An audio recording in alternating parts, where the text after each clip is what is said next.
इस राउटर को आप खरीद लोगे ना तो आपको रिग्रेट नहीं होने वाला है। मैं इसलिए बोल रहा हूँ क्योंकि ये ऑल राउंडर परफॉर्मिंग राउटर है। भले आप एक हार्डकोर गेमर हो या आपको ऑफिस वर्क के लिए एक राउटर चाहिए या नॉर्मली घर में लगाने के लिए राउटर चाहिए जिसका रेंज अच्छा हो, साथ ही साथ वो स्पीड अच्छी दे, तो इन सब का सोल्यूशन ये राउटर है, क्योंकि ये one of the best router निकल कर बाहर आता है। ऐसा क्यों बोल रहा हूँ, तो चलिए इस वीडियो में इसका एनालिसिस करते हैं। और मैश नेटवर्क के लिए मैंने इस राउटर को किस तरह एज अ रिपीटर यूज किया है वो भी वीडियो के एंड में आपको दिखाऊंगा। तो मोहित भैया इसकी अनबॉक्सिंग करते हुए आपको रिव्यू देंगे। सो बिना किसी देरी के लेट्स रोल द इंट्रो।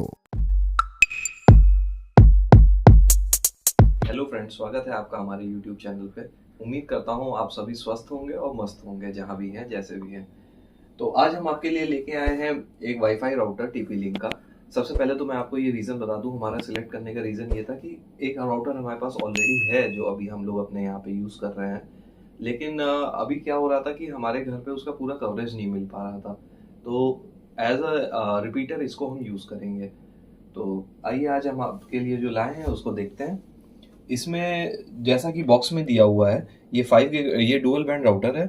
इसमें 5 गीगाहर्ट्ज़ और 2.4 गीगाहर्ट्ज़ दोनों बैंड हैं, डुअल बैंड है। 5 गीगाहर्ट्ज़ पे ये 1300 एमबीपीएस सपोर्ट करता है और प्लस 450 एमबीपीएस 2.4 गीगाहर्ट्ज़ पे। इसमें गीगाबिट पोर्ट्स हैं, 4 हैं गीगाबिट पोर्ट्स। और मेन चीज़ हमारा सबसे पहले वाले राउटर को भी सिलेक्ट करने का था कि इसमें यूएसबी पोर्ट दिया हुआ है, जिससे कि आप अपना एक पर्सनल क्लाउड स्टोरेज जैसा कुछ बनाना चाहते हैं तो आप बना सकते हैं। प्लस अगर आपके पास कोई पुराना प्रिंटर है जो कि वाईफाई सपोर्ट नहीं करता है या जिसमें ब्लूटूथ नहीं है, तो उसको भी आप इसमें कनेक्ट करके एज वाईफाई के थ्रू आप उसमें प्रिंट आउट निकाल सकते हैं किसी भी डिवाइस से। फिर अपने आगे बढ़ने से पहले आपको इस राउटर की कुछ डिटेल बता देता हूँ। इसका मॉडल नंबर है, जैसा कि आप लोग देख सकते हैं अपनी स्क्रीन पे, टीपी लिंक का AC1750। ये मैश वाईफाई राउटर है और आर्चर A7 भी है। इसमें हमें 3 इयर्स की वारंटी मिलती है और जैसा कि मैंने आपको पहले ही बताया है, इसमें यूएसबी पोर्ट है और स्मार्ट रोमिंग फीचर भी सपोर्ट करता है। बाकी आपको डिटेल्स सारा क्या क्या है इसमें कैसे है वो आप अपनी स्क्रीन पे देख सकते हैं। ज़्यादा टाइम नहीं वेस्ट करते हैं और इसकी अनबॉक्सिंग करते हैं। सबसे पहले तो इसमें जब आया था हमारे पास, तो ये फर्स्ट टाइम ऐसा मेरे साथ हुआ है पर्सनली कि इस तरीके से बाहर एक एनवेलप इसमें टेप था। तो इसको खोल के देखते हैं इसके अंदर क्या मिला है हमें।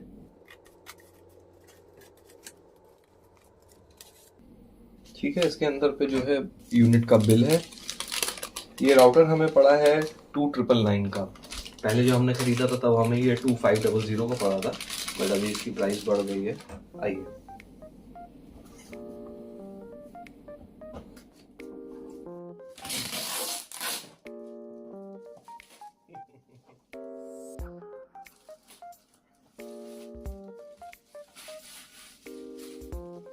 पैकेजिंग तो अच्छी लग रही है।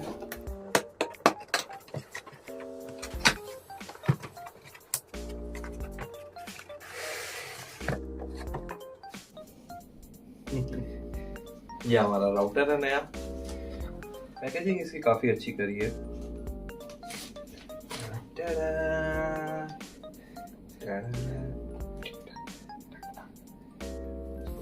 अपने हिसाब से एडजस्ट कर लो कैसे भी। तो इसके साथ में हमें अडाप्टर मिला है राउटर के, टीपी लिंक का ही है, मेड इन चाइना है। और आउटपुट जैसा कि देख सकते हैं 12 वोल्ट और 1.5 एम्प्स का है और बिल्ड क्वालिटी काफ़ी अच्छी है। 3 पिन है। वाईफाई का हमें इसमें जो है पासवर्ड वगैरह दे रखा है, जो कि आगे इनिशियलाइज करने में, स्टार्टिंग में सेटअप करने में काम आएगा। ये एक लैन केबल है, ये है वो केबल। लगभग मुझे लगता है 1 मीटर की केबल है। कैट 5E है। चलिए, बिल्ड क्वालिटी तो बढ़िया है। बाकी आगे देखते हैं फिर कैसा होता है, आपको बताते हैं। Thank you. सो मोहित भैया ने इस राउटर की अनबॉक्सिंग करके हमको इसके बारे में बहुत अच्छे से एक्सप्लेन किया है। और वो इंटरनेट, राउटर, सोलर पैनल्स, ई व्हीकल्स और रिन्यूएबल रिसोर्सेज से रिलेटेड टॉपिक्स के बारे में मुझसे ज़्यादा नॉलेज रखते हैं। तो ये पूरा पार्ट भी उनका ही था, पर अब मैं यहाँ से टेक ओवर कर रहा हूँ। रीज़न ये है कि मोहित भैया की उनके कंपनी से कॉल आ गया था ज्वाइनिंग के लिए, क्योंकि वो मर्चेंट नेवी में है। तो वो कल ही चले गए थे, तो उनको समय नहीं मिला इस वीडियो को पूरा रिकॉर्ड करने के लिए। तो जब वो वापस लौट कर आएंगे तो हमको फिर से प्रोडक्ट्स का रिव्यू देंगे। तब तक के लिए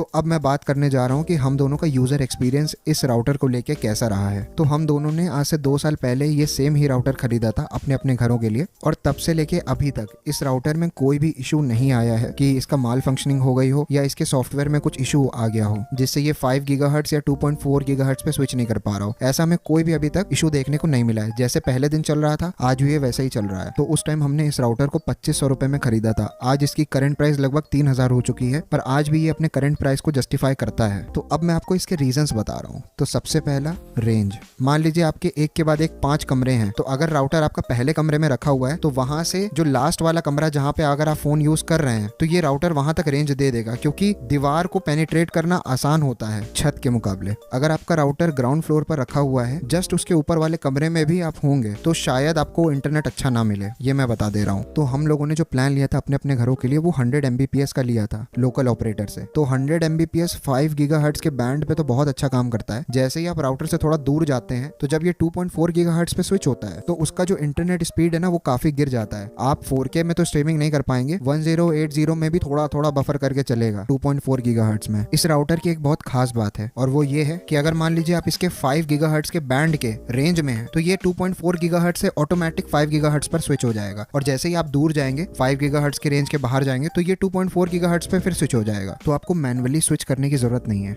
एक और अच्छी बात इस राउटर से रिलेटेड ये है कि आपको 5 गीगाहर्ट्ज और 2.4 गीगाहर्ट्ज के अलग अलग बैंड को बनाने की जरूरत नहीं है। आप एक कॉमन वाईफाई में ही 2 अलग अलग बैंड्स को चला सकते हैं। आप देख सकते हैं यहाँ पे अनबॉक्सिंग थेरेपी लिखा हुआ है, इसमें 2.4 और 5 गीगाहर्ट्ज के बैंड दोनों बन के आ रहे हैं। तो चलिए अब मैं आपको दिखा देता हूँ इस राउटर को मैंने रिपीटर कैसे बनाया है। तो ये जो मेरा पुराना वाला राउटर था इसको मैंने बाहर रखा है, जो कि मॉडेम से कनेक्टेड है और उसका इंटरनेट इसमें आ रहा है इनपुट में, और इसके जो लैन पोर्ट है वहां से मैंने कैट केबल के थ्रू अपना जो दूसरा राउटर जो कि मेरे घर के अंदर रखा हुआ है उसको इंटरनेट दिया है। और मैं बता दूं जो मैंने केबल यूज की है वो कैट 6 केबल है। तो इससे ये हुआ कि जैसे ही मैं बालकनी की तरफ जाता हूँ और मेरे अंदर वाले राउटर का रेंज कम होता है तो ये ऑटोमेटिक जो बाहर बालकनी में राउटर लगा हुआ है जो एज अ रिपीटर काम कर रहा है ये उससे कनेक्ट हो जाता है। तो मैं परमानेंट 5 गीगाहर्ट्ज के बैंड में ही स्विच करता हूँ एक राउटर से दूसरे राउटर में। तो आप इसी तरह अपने घर में भी मल्टीपल मैश नेटवर्क बना सकते हैं। आपको इंटरनेट के स्लो होने की फिक्र नहीं होगी। तो आप एक इंटरनेट कनेक्शन से अपने एक पेरेंट राउटर के थ्रू अलग अलग राउटर्स जो उसके रेसिपिएंट राउटर्स हैं उसमें इंटरनेट अलग अलग फ्लोर के लिए दे सकते हैं। तो यहाँ पे आप देख सकते हैं अभी इंटरनेट स्टार्ट नहीं है, इंटरनेट किसी वजह से नहीं आ रहा है। तो यहाँ पे आप देखिए जो ये आपको ऑरेंज कलर का जो सैटर्न टाइप का जो आइकन है ना ये इस तरह दिखेगा ऑरेंज कलर का। जब इंटरनेट आने लगेगा तो ये ग्रीन हो जाएगा, जैसे सारी ग्रीन बत्तियां जल रही हैं तो ये वैसे ही हो जाएगा। यहाँ पे देखिए जो सैटर्न वाला आइकन है वो ग्रीन हो गया है, इसका मतलब इंटरनेट आ रहा है। तो आई होप इस वीडियो से आपको काफ़ी हद तक नॉलेज हो गई होगी कि ये राउटर कैसा है, और इस राउटर को या और राउटर जो आपके पास हैं उसके थ्रू आप एक राउटर को किस तरह रिपीटर बना सकते हैं। तो हम आपको इस तरह एक्सप्लेन करते हैं चीज़ें ताकि आपको कोई भी प्रॉब्लम ना हो। अगर फिर भी होती है तो कमेंट सेक्शन में अपना पूरा कोशिश करते हैं कि आपकी प्रॉब्लम को रिजॉल्व करें। तो अगर हमारा काम आपको अच्छा लगे तो प्लीज़ यार मेरे चैनल को सब्सक्राइब कर देना, और मेहनत करेंगे हम लोग वीडियो बनाने में, जल्दी जल्दी वीडियो लाएंगे। और उन लोगों के साथ ये वीडियो ज़रूर शेयर करिएगा जिनको एक नया राउटर खरीदना है या राउटर को किस तरह रिपीटर बनाना है, जो लोग उसमें फंसे हुए हैं, ये वीडियो जरूर उनके साथ शेयर करिएगा। So that's it for today's video. This is Pratyush signing off. Take care. जय हिंद, जय भारत।